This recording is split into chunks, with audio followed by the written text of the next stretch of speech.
কি খুঁজছেন দুনিয়াতে? সুখ শান্তি? তাহলে আপনি বোকা। দুনিয়াতে যদি সুখ শান্তির জায়গা হতো তাহলে মহান আল্লাহ জান্নাত বানাতেন না। কষ্ট তো দুনিয়াতেই হবে, কিন্তু জান্নাতে না। আপনি দুনিয়াতে একটু কষ্ট করে যান, জান্নাত আপনার জন্য সুখের ছায়া হয়ে থাকবে। বিসমিল্লাহির রহমানির রহিম। আসসালামু আলাইকুম। কেমন আছেন সবাই? আশা করি সবাই ভালো আছেন। কথা বলছি আর বাচ্চাদের জন্য সন্ধ্যার নাস্তা তৈরি করছি। আমার বাচ্চারা লাচ্চা সেমাইটা এভাবে খেতে ভীষণ পছন্দ করে।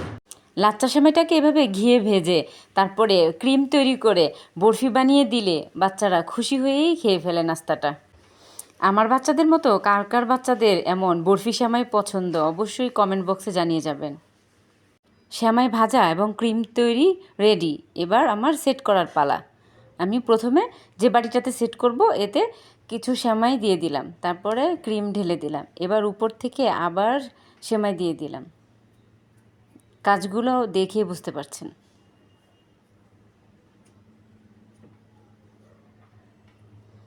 এবার ভেজে রাখা বাদাম এবং কিশমিশ দিয়ে সাজিয়ে দিলাম। মাশাল্লাহ, দেখেন দেখতে কত লোভনীয় হয়েছে। আশা করি ভিডিওটি আপনাদের কাছে ভালো লেগেছে। ভালো লাগলে অবশ্যই লাইক কমেন্ট করে যাবেন এবং আপনারাও বাসায় এভাবে সেমাই তৈরি করে খাবেন। আল্লাহ হাফেজ।